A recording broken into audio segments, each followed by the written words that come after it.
I open the page, they talk to me. Come on now, brew walk for me. Urban gorilla, that sauce on me. Yeah, I was shy, pay the cost on me. He the boss man, he got up on the cross for me. He the boss man, he got up on the cross for me. He the boss man, he got up on the cross.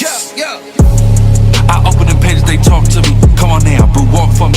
Urban gorilla, that sauce on me. Yeah, I was shy, pay the cost on me. He the boss man, he got up on that cross for me. He the boss man, he got up on that cross for me. He the boss man, he got up on that cross. I'd like to start by giving all honor, praise, and glory to the Most High God, Yahweh. We do so in the name of His only begotten Son, Yahweh Shai, whom the world ignorantly calls Jesus Christ. We are the SICARRI set of the Chicago Israelites, out here week in and week out. We come out here in the streets to prophesy, to use blacks, Hispanics, and Native Americans. That you are the children of Israel, the true children of Israel, and they need to come back to your one true God, repent, and keep the commandments, and keep the faith in Yahweh.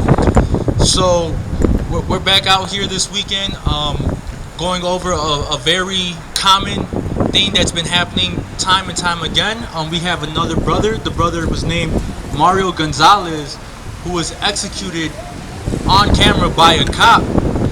And like I said, this is stuff that's been happening. It's been ramping up this past year, but this is commonplace. You know, blacks, Hispanics, and Native Americans have become so used to this, so desensitized to it that honestly it might get treated as just another death. But nonetheless, it was a brother who was killed by Esau, by the enemy, by the police, unjustly, unfairly, and he was executed.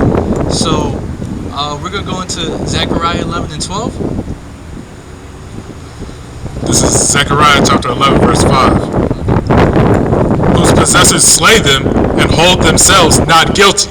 Whose possessors slay them and hold themselves not guilty. I'll start at verse 4. Zechariah 11 and 4. Thus saith the Lord my God, feed the flock of the slaughter. Feed the flock of the slaughter. And we know that flock of the slaughter, that's talking about the sheep, the lost sheep of the 12 tribes of Israel. The blacks, Hispanics, and Native Americans. And we are the sheep of the slaughter, especially here in this land, Babylon, this wicked nation. We're nothing but slaughter to these other nations while we're here in captivity. So it's saying, Zechariah, feed the flock of the slaughter. Whose possessors slay them.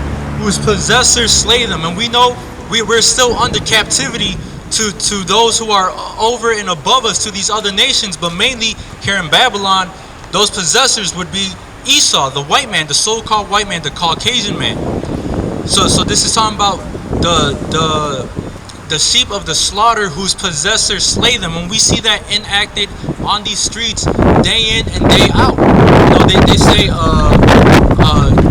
unjust and Hispanic man get gunned down every 28 hours. Unjustly, we see that happening all throughout America. So we could see these scriptures come to life just looking around. Whose possessors slay them and hold themselves not guilty. And hold themselves not guilty. Again, something that we see very common. We see a brother get executed by police, that they might give him a leave of charge, they might give him a paid leave, but he's not going to be held guilty. He's not going to be held, he's not going to get the just recompense for what he did. Because if he left it up to us, if he left it up to the Most High, actually, it's eye for an eye. He'd lose his life for taking one of our lives. So we know that these possessors here in America, in this corrupt system that they've built up, they'll slay you and hold themselves not guilty with their judicial system and with just the way they go on about just continuing to kill people. You know, if they truly were just, because they call it a judicial system, which is modeled after the Bible and the laws. So if they truly were just, you know, they would change after these repercussions. But we see this happening continually. So we know that these are just wicked people. That they're not that they're not upright. The soul that is in them is not upright.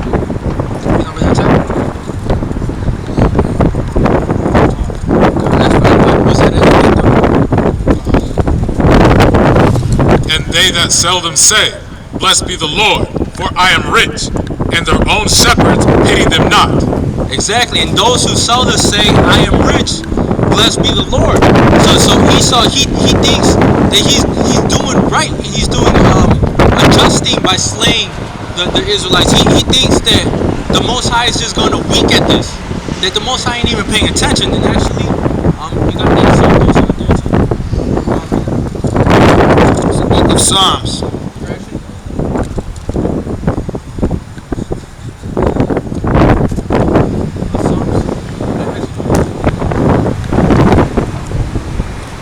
It's the book of Psalms, chapter 37, verse 32. The wicked watcheth the righteous, and seeketh to slay him.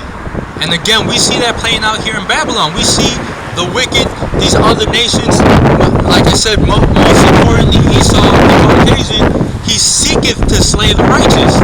You know, and we see that with these police departments that he has set up that do nothing but hunt after the Israelites here in Babylon, hunt after the blacks, Hispanics, and Native Americans.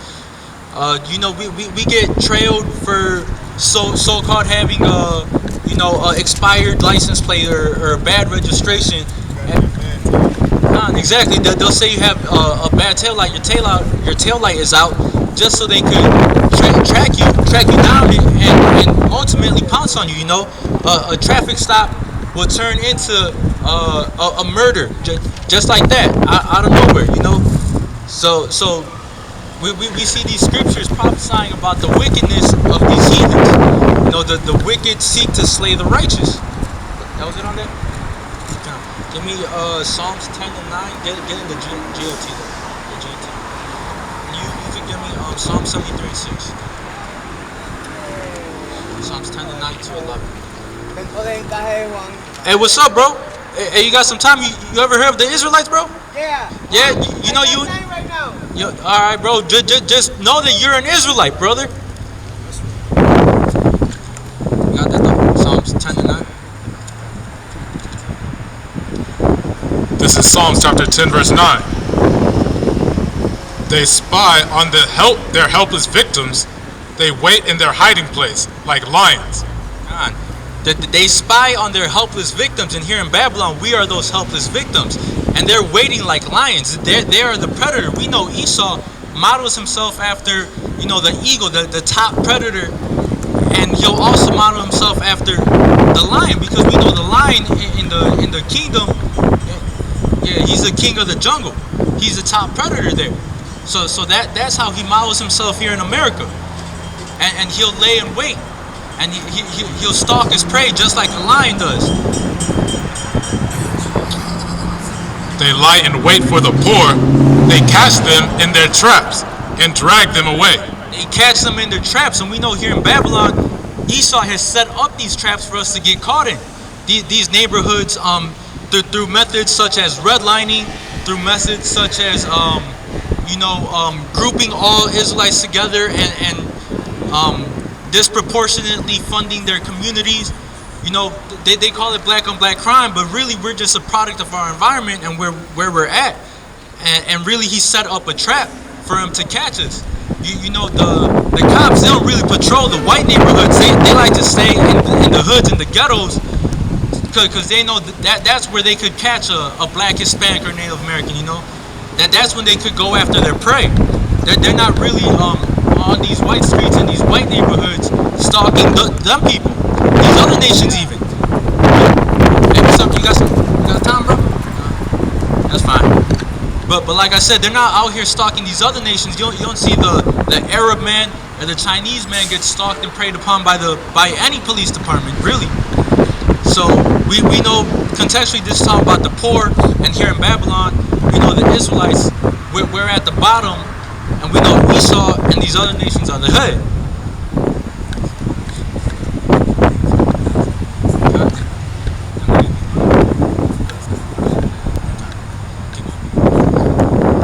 Verse 10. The helpless victims lie crushed. Brute strength has defeated them. And that's exactly what we saw on camera with this Mario Gonzalez situation. And even with the George Floyd.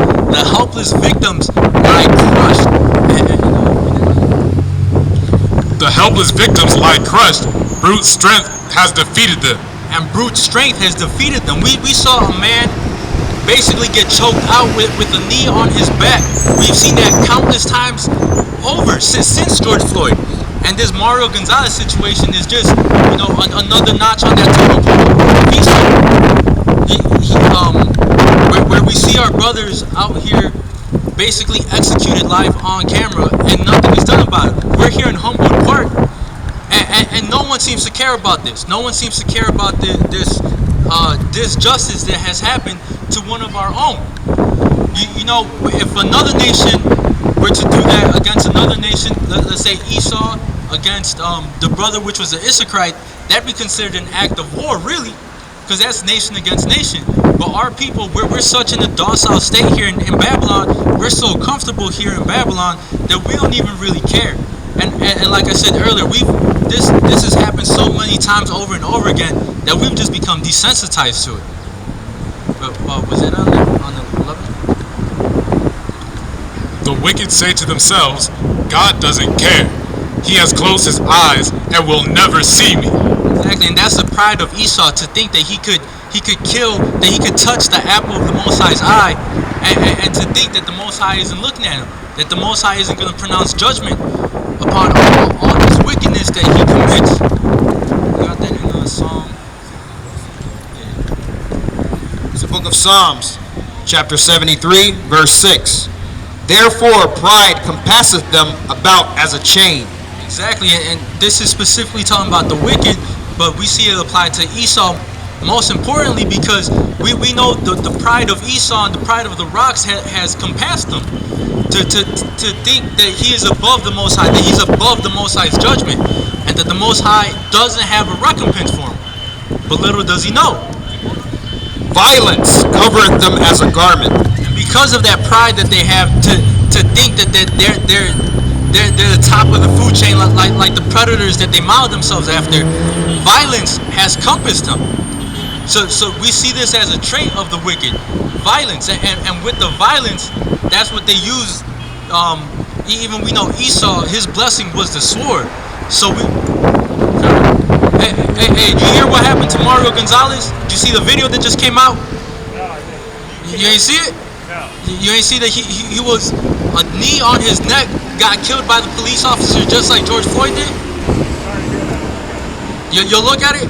How do you feel about it? It's terrible? What do you think should happen to that cop?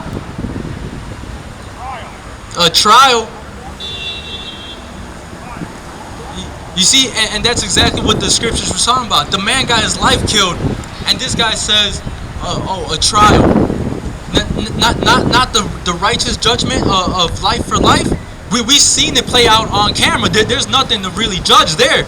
We saw the guy get killed in cold blood. But Esau will still say, oh, a trial. Maybe there was something wrong with him. Maybe he was going through something. Maybe he had some mental illness.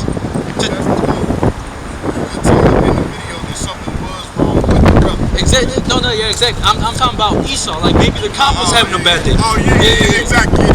That's what they'll say.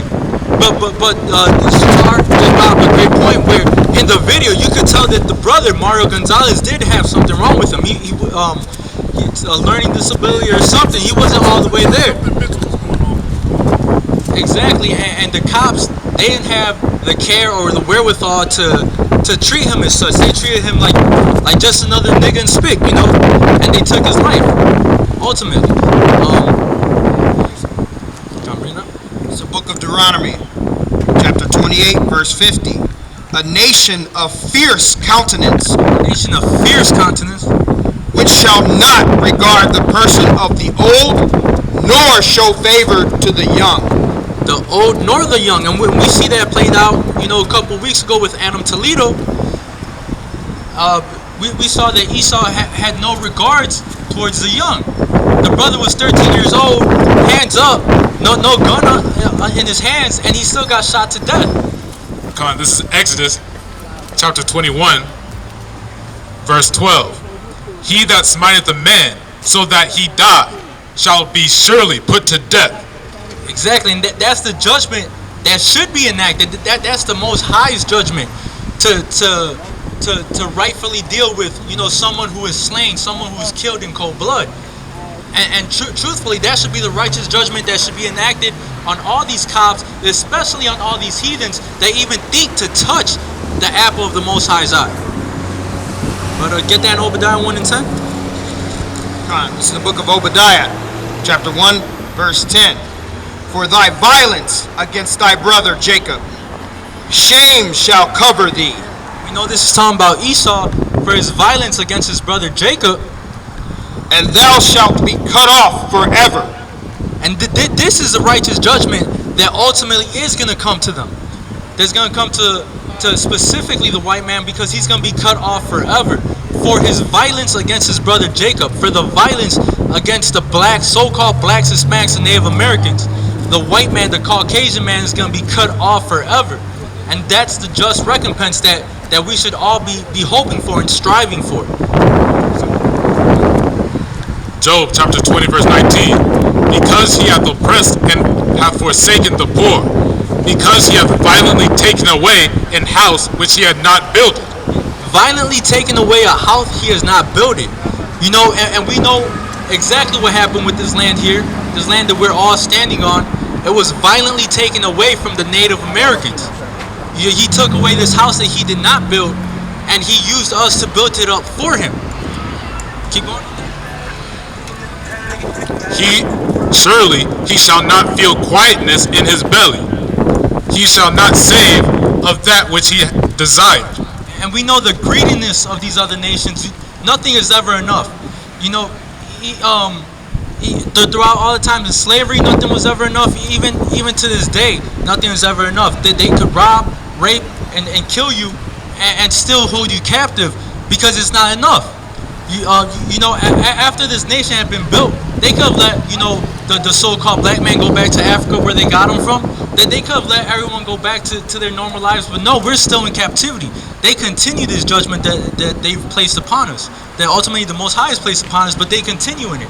It says that they furthered the affliction, and for that they're going to get it twice as much. It says fill to her double, and that's speaking about this place here, Babylon. This is Job chapter 20 verse 21 in the GNT. When they eat, there is nothing left over, but now their prosperity comes to an end. And ultimately, when we see that sky crack open, that's when the prosperity of this land here, the prosperity of the wicked and the heathen, that's when their kingdom is going to come to an end ultimately. But you got that in 2 Chronicles 6 and 37 and 39. So ultimately, we gotta ask ourselves, though, this keeps happening to us. We keep seeing this over and over again. Ourselves, our nation, you know, blacks, Hispanics, and Native Americans being gunned down on camera. We're getting desensitized to it. We gotta ask ourselves, what's the solution? You know, we can't just be out here telling people this is wrong, no justice, no peace, but then not offer a solution. But ultimately, we know that the solution is here in the Bible, and the solution has always been here in these scriptures. Get that in 2 Chronicles? It's the book of 2 Chronicles, chapter 6, verse 37. Yet, if they bethink themselves in the land whither they are carried captive. If we bethink ourselves, if we remember ourselves, if we do our due diligence and go into the history and remember that, oh, we're not black, we're not Hispanic, we're not all these terms that have been placed on us, we're actually the Israelites, the 12 tribes of the Bible. If we remember ourselves here in our captivity, in the land of our captivity, where we were carried away captive, and turn and pray unto thee in the land of their captivity, saying, we have sinned. And we confess our sins unto the Most High and repent. We have done amiss and have dealt wickedly. If they return to thee with all their heart and with all their soul in the land of their captivity, whither they have carried them captives. And that's what we have to do. We have to return to our God. We have to return to the Most High God, Yahweh of the Bible. And we have to return to Him with love. And we know that the scriptures speak of love as being the keeping of the commandments. You know, that's how we serve the Most High, and that's how we show that we love Him. So we have to return to Him with that reverence and keeping and following the laws and doing what's right. And pray toward their land, which thou gavest unto their fathers, and toward the city which thou hast chosen, and toward the house which I have built for thy name.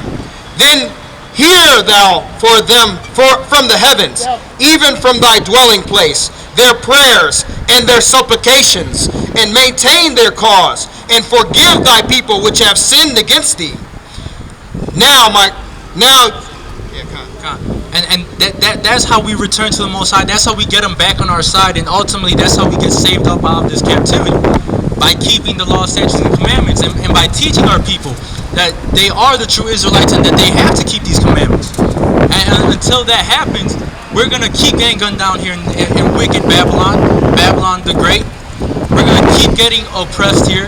We're going to maintain ourselves at the bottom with these other nations as the head. We're going to maintain ourselves under these curses if we don't return to the Most High. This is Jeremiah chapter 2, verse 14. Is Israel a servant? Is he a homeborn slave? God, and this is Jeremiah. He's asking a rhetorical question because that's what he sees. He's looking around. He's observing. He's asking, is Israel a servant?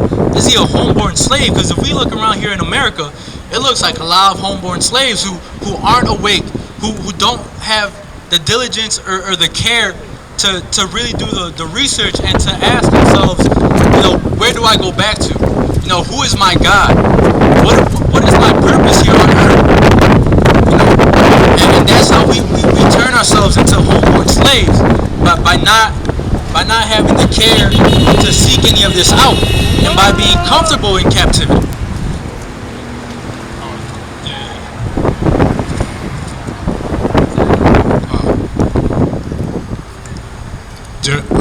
Verse 15. The young lions roared upon him and yelled, and they made his land waste. His cities are burnt without inhabitant. And our lands have become waste. Maybe not Babylon, but the lands that we occupied before Babylon have become laid waste. And our cities were burnt down, and the natives, all their cities were burnt down, and all these concrete, these buildings and all this cement that Esau likes to cover himself with, all this was established. Urbanization. That they demolished the land and built their mountains on top of it. Basically, they're modern day mountains, which are these skyscrapers and these buildings and stuff. And use us to build it. God, exactly, and they use us to build it. Ain't that something? They tear down our land and then use us as a work labor to build up theirs. But like I said, get Ecclesiastes 12 and 13.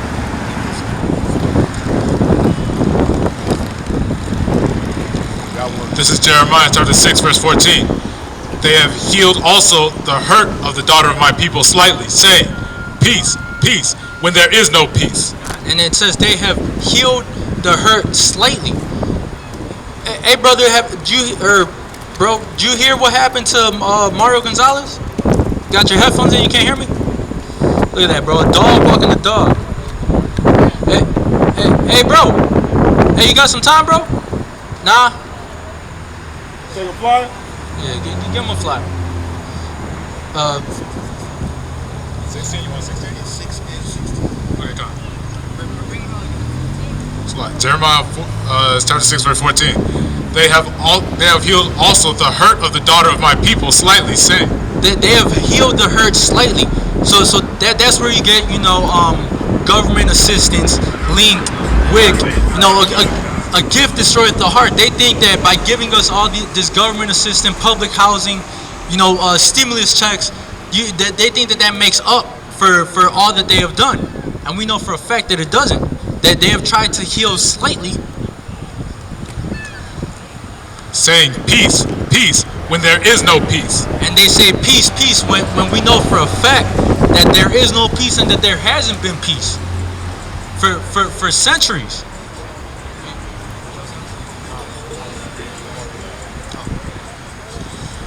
Verse 15. Were they ashamed when they had committed abomination? Nay, they were not at all ashamed, neither could they blush. Therefore, they shall fall among them that fall. Exactly, and we know that there was no shame in these people when they did what they did, when they came and colonized America, and when they took Israelites from the west coast of Africa brought them over to the shores of America, so-called America. We know that there was no shame in that. We know that they took pride in that. The slave trade actually started. That there were slave competitions basically to see who could get the most slaves. That was between the Portuguese and the English, and all sorts of Caucasians and Edomites ultimately. So there was no shame in any of that. What's up, brother? You ever heard of the Bible of the Israelites? Nah. Oh, read that flyer you got, bro. Is that it on that though? At the time that I visit them, they shall be cast down, saith the Lord. Verse 16. Thus saith the Lord, stand ye in the ways, and see, and ask for the old paths. And that's what the Most High is telling us to do. That's what we have to do. We have to ask for those old paths, to ask for the history, to know where we came from, who our God was, what our traditions and our culture used to be. How we used to live and govern ourselves. When we ask for that, when we get that knowledge, then we could apply that knowledge, and we could better our situation. Because ultimately, that culture and those old ways is talking about the law. And we know once we start keeping that law, that's how we're going to get up out of all this turmoil and out of all this oppression. When we return to those old ways and following the Most High. And ask for the old path. Where is the good way? And walk therein. Where is the good way? Ask for the old paths, but then we have to walk therein. It's not enough just to ask and to know the history. You have to act on it. You have to apply it. Who cares if you know all 613 laws? Are you living them? It says it's better to be a doer of the law than just a hearer. And the Most High doesn't like those who are lukewarm. He wants you either all the way in or all the way out. So it lets us know when we apply those old ways, we shall find rest for our souls. But we know Israel, being stiff-necked and hard-headed, we don't want to walk in that way. We want to continue here in Babylon. We want to continue, getting stimulus checks and living lawlessly. Using that stimulus check to do God knows what with it. And we're comfortable with that. We're comfortable with being under these curses, so long as we get that bandage, put over it. We get smooth words talked to us by our oppressor, and when we get lulled to sleep, basically. And that's what these other nations have done. They have lulled us to where we don't really care about waking up. We don't really care about being roused up. You got a precept? It's the book of Jeremiah, chapter 3, verse 14. Turn, O backsliding children. Oh, backsliding children, because we know Israel, like I said, they're hard-headed. They don't want to follow the laws. They don't want to reverence the Most High and have faith in Yahushua. Saith Yahweh, for I am married unto you, and I will take you one of a city, and two of a family, and I will bring you to Zion. Y'all out here read and say stuff verbatim. They don't know who Yahushua is. They don't know who Yahweh is. Right? So unless you get somebody that comes up, then y'all gonna say give them the name. So don't read it verbatim because they don't know.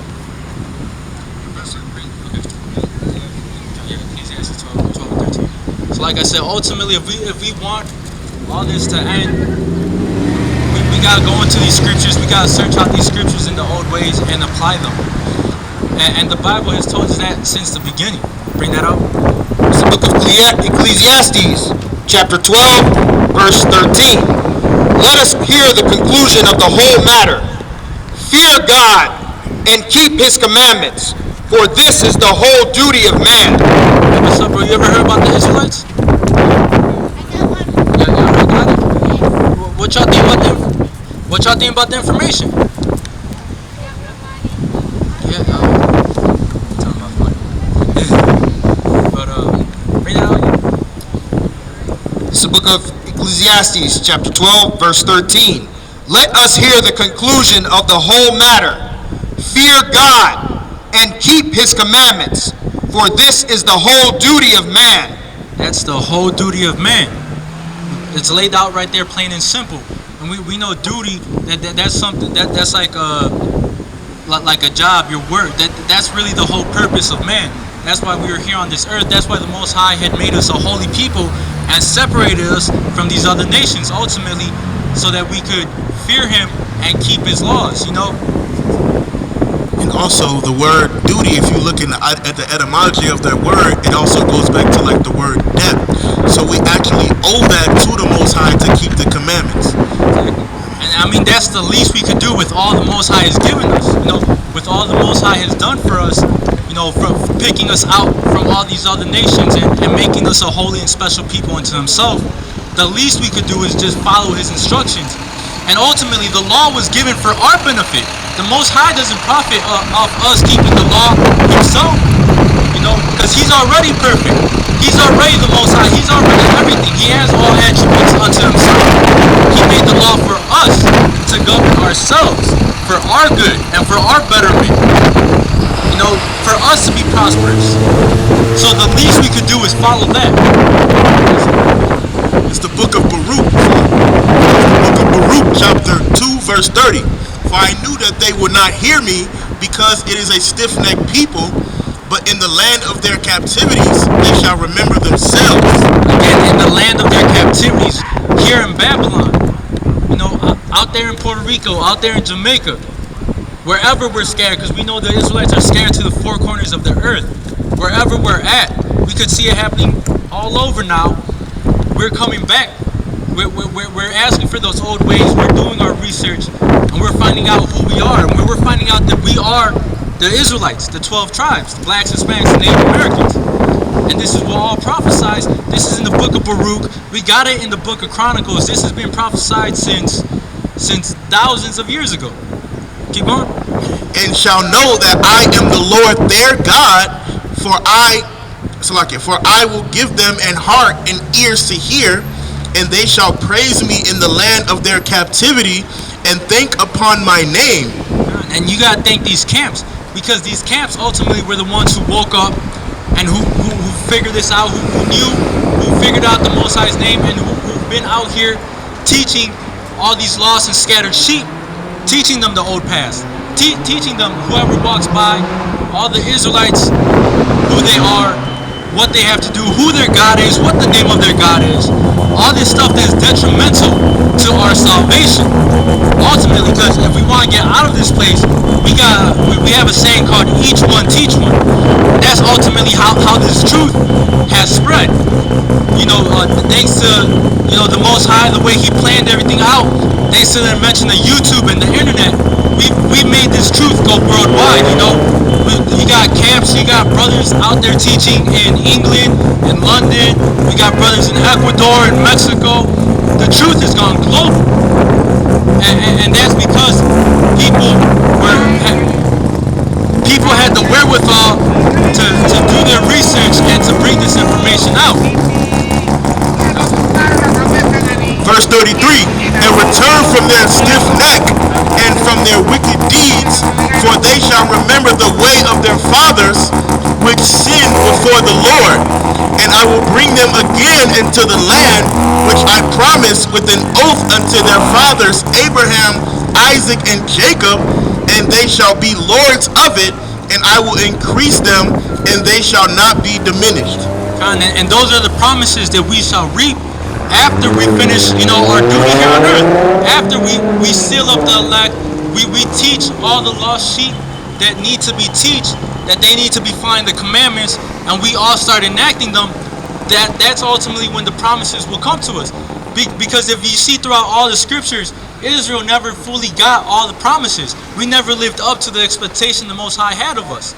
You know, we had a kingdom for a short period of time, but even David and Solomon, even they never ruled the whole land that was promised to Abraham. You know, we only ultimately had a little section of what was promised to us, and that's because we were never able to get right. We were always, like I said, backsliding, hard-headed, stiff-necked. It's the book of 2 Esdras 14 and 13. Now therefore set thine house in order, and reprove thy people, comfort such as them that be in trouble, and now renounce corruption. That's what we're doing now. As we're waking up, we're setting our house in order.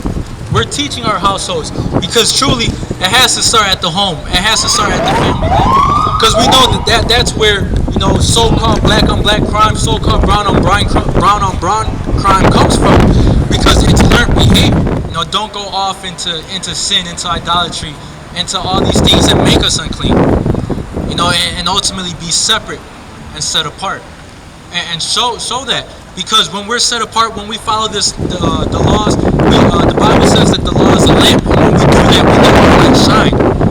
And when people see that light in the darkness, that's why we go out to these hoods. That's why we're out in all these neighborhoods, trying to let our light shine through the darkness, and to show the people that there is another way. There's a way to be set apart from the darkness. Because it says it says damn slug. What, light can't shine in light? No, it's like, what friendship does light have with the darkness? Oh, what communication is light? I know. Yeah. But it's fine, you can.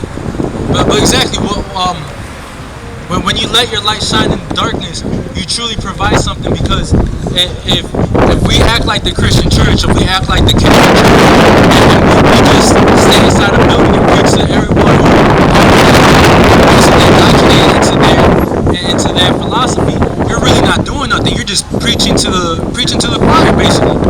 And that light needs to shine in the darkness for it to reach anything, you know, for it to change anything. When you have two light bulbs go off in the room, it's already lit.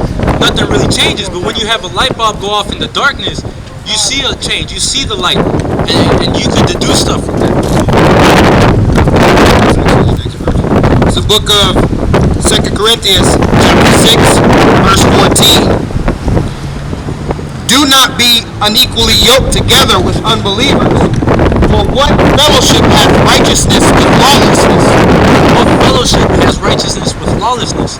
What fellowship has light with the dark? So that's what it's saying. Don't be unequally yoked with unbelievers. And we know the biggest unbelievers are these other nations. Because we know they don't believe in this book like we do.